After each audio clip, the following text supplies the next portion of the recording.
Did you know an asteroid recently missed colliding with us here on Earth?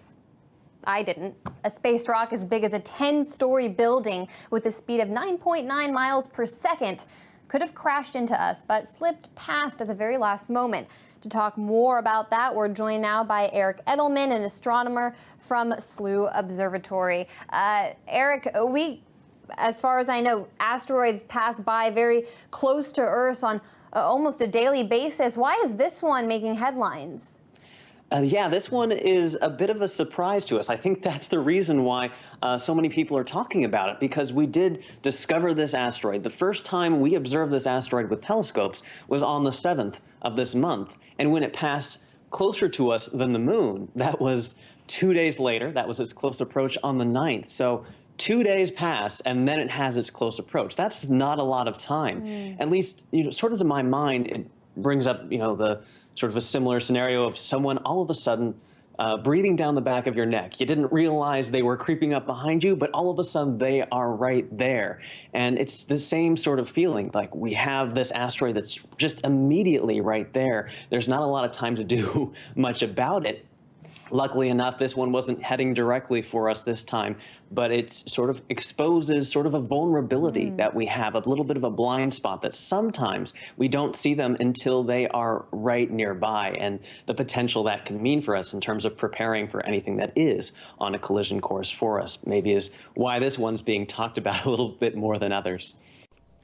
The U.S. has deployed its troops to Poland as part of a large-scale military buildup near the border with Russia, with which NATO has been at odds over a range of issues, including the Ukraine crisis.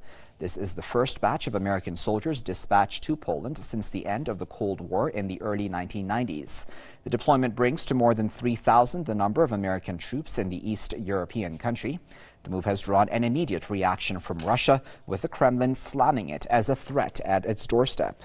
The U.S. troop deployment is part of NATO eastward expansion, which was stepped up in 2014 after Crimea rejoined Russia. Moscow has been a strong opponent of troop deployments by the Western alliance in Eastern Europe, saying it's meant to encircle Russia. To discuss that, we're now joined by Bill Jones, who is with Executive Intelligence Review, and he's joining us live now from Leesburg. Mr. Jones, how do you feel about this deployment? Well, I think the Russian reaction is absolutely correct. This is a policy of containment. This individual action is not simply the policy. The policy has been ongoing and is the policy of the Obama administration and also the policy of NATO at this point. The Russian reaction is understandable, although the troop increase was already decided earlier. This is not, a sudden thing that's been done. It's been a steady move to push the borders of NATO and military troops of NATO right on the Russian border, and it is very provocative. Tensions between China and Taiwan are getting worse. Taiwanese fighter jets and a frigate were deployed to the Taiwan Strait in response to China sending an aircraft carrier into the waterway between the separatist island and the Chinese mainland. The Chinese aircraft carrier had been conducting exercises in the South China Sea since late December. This seems to be retaliation for President-elect Donald Trump and Taiwanese President Tsai Ing-wen breaking decades of diplomatic precedent by ignoring the One China policy. A spokesman for the Chinese Foreign Ministry called the One China policy the political bedrock of diplomacy between it and the US. Trump has been combative toward China, questioning the validity of the One China policy, especially in terms of trade.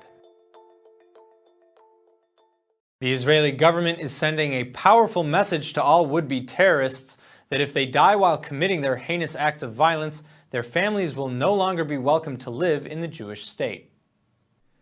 Israel's Interior Minister Aryeh Deri is vowing to stop terrorists and their families from exploiting state benefits, and it says that from now on, anyone who plots, plans, or considers carrying out an attack will know that his family will pay a heavy price for his actions. The minister made the statements while announcing plans to revoke the residential status of 12 family members of the East Jerusalem terrorist Fadi al-Kunbar, who murdered 4 soldiers and wounded 17 others during a truck ramming attack in Jerusalem on Sunday. Despite calls for similar action in the past, this is the first time the residency permits are set to be withdrawn from anyone other than surviving terrorists and their spouses. Deri says, quote, "The decision signals a new era against terrorism, and that from now on, no tolerance will be shown to anyone involved in attacks against Israel, including their relatives, end quote. The High Court has the final say, however, and has the power to overrule the measure, as it has with similar attempts to expel terrorist relatives in the past. Meanwhile, the cabinet has ordered Kunbar's home in the Arab neighborhood of Jebel Mukaber to be demolished over the next few days, in accordance with laws that were introduced by the British during the mandatory era. The laws are aimed at deterring other prospective terrorists.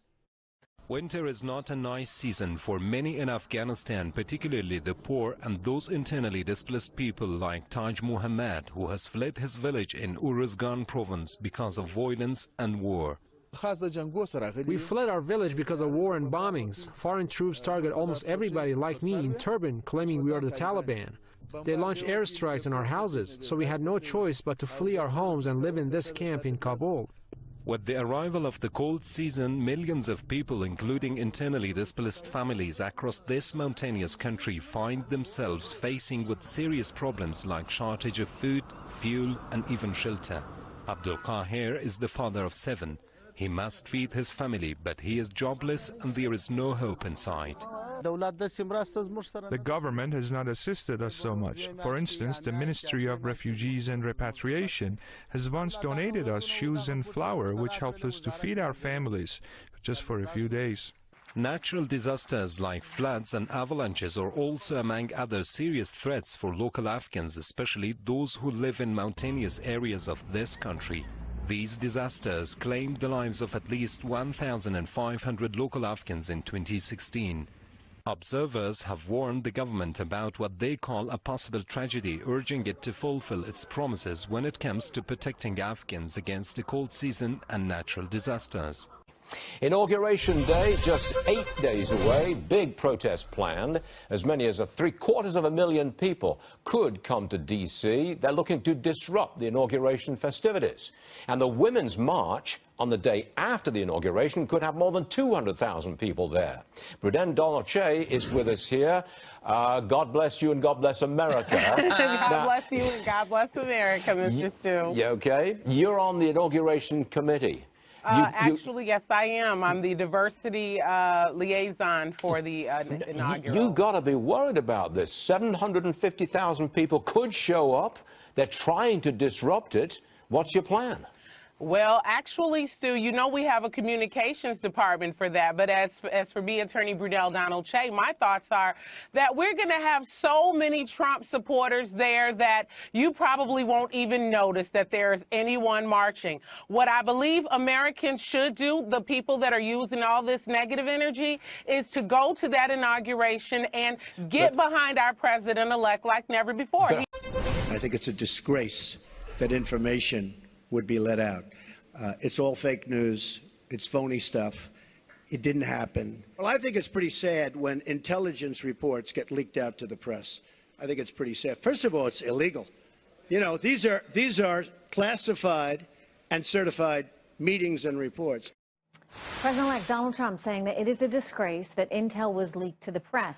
He went on this morning to say, James Clapper called me yesterday to denounce the false and fictitious report that was illegally circulated, made up, phony facts. Too bad. Clapper denies it was leaked by the intel community. So if our intel community didn't leak it, then who did? Is this potentially payback by the intel community for some of the criticisms Trump has thrown their way? Joining me right now, the former head of the CIA, Ambassador James Woolsey. Ambassador Woolsey, always good to have you here. Help me understand this. Like, how does this information wind up making its way to reporters in the first place? Well, it's hard to say, but it may well not be the intelligence community, but rather someone who has obtained access, somebody in some of the policy positions or political positions. There has been a good deal of hostility toward Donald Trump by some folks in the government in those capacities. They were almost unanimously in support of Hillary Clinton, and I think a lot of them were very surprised, like a lot of the rest of the population was. The New York Post is reporting today that a membership request by outgoing U.S. President Barack Obama may be turned down at an exclusive golf club in Maryland over his public clashes with Israeli Prime Minister Benjamin Netanyahu. Resources told the paper that Obama wants to join the elite Woodmont Country Club after becoming a private citizen again, but that many of its mostly Jewish members think his application should be turned down in payback for not blocking UN Resolution 2334 against Israel. In addition, the unnamed source says that both Republicans and Democrats at the club are threatening lawsuits if the soon-to-be former commander-in-chief is offered honorary membership that would allow him to bypass the $80,000 initiation fee and nearly $10,000 in annual dues. The White House did not respond to the Post's request for comment. Many police officers in the U.S. say their jobs have gotten more difficult, and they say recent high-profile shootings by and against officers are largely why. According to new numbers from the Pew Research Center, 86% of the nearly 8,000 officers surveyed said fatal encounters between police and black Americans have made their jobs tougher. And 3 in 4 officers said they're now more hesitant to use force when it's appropriate because of the attention those incidents tend to get. As the number of attacks against police officers continues to grow, more than 90% said their colleagues worry more about their personal safety. The Pew survey comes after a particularly violent year for law enforcement in the U.S. According to data compiled by the Washington Post, more than 960 people were shot and killed by police in 2016. And the National Law Enforcement Officers Memorial says over 130 police officers were killed in the line of duty last year, the highest number in 5 years. Mexico's president has once again clashed with U.S. President-elect Donald Trump over the payment of a proposed wall along the two nations' border. It's obvious that we have some differences with the incoming United States government, like the issue of the wall, that of course Mexico will not pay for. Enrique Peña Nieto said Mexico will not pay for the wall, which is estimated to cost $25 billion. He also demanded that Washington prevent the illegal trafficking of guns into Mexico. Peña Nieto said he will work to have a good relationship with Trump, despite disagreements over the border. Mexico has also said it is ready to discuss the future of the North American Free Trade Agreement. Trump has questioned NAFTA and has pledged to impose a border tax on goods coming from Mexico to the U.S. The incoming U.S. president will take office on January 20th.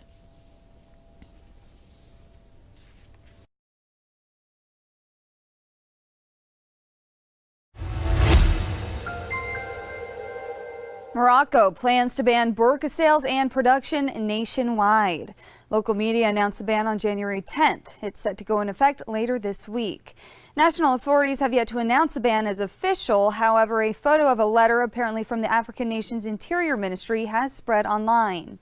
It advises shop owners to get rid of their burqas within 48 hours. The decision is apparently connected to security concerns over the full-face Islamic garment.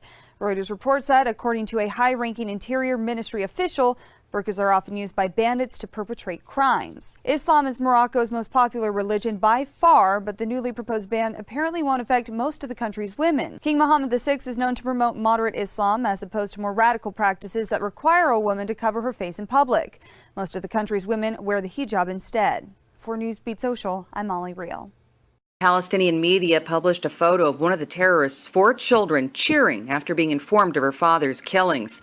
Prime Minister Netanyahu has ordered an investigation into other reports of Arab celebrations with the intention of prosecuting offenders.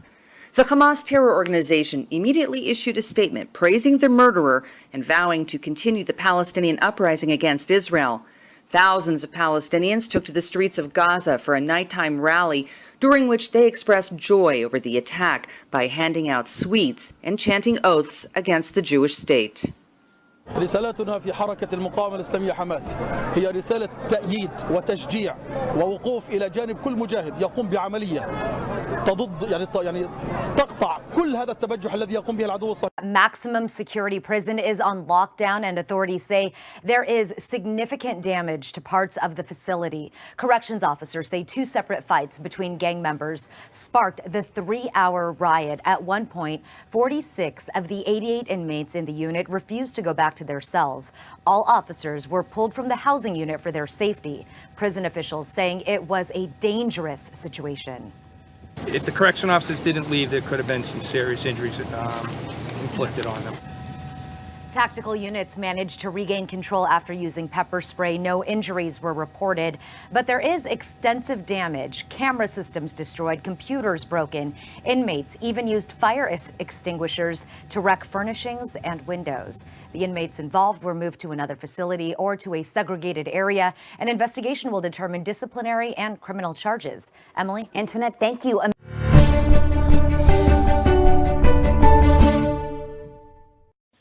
Even though many people think of Israel as a desert, we have the same seasons as the West, including chilly winters. But Israelis still get excited over snow, which is now coming down in the Galilee for the first time this year.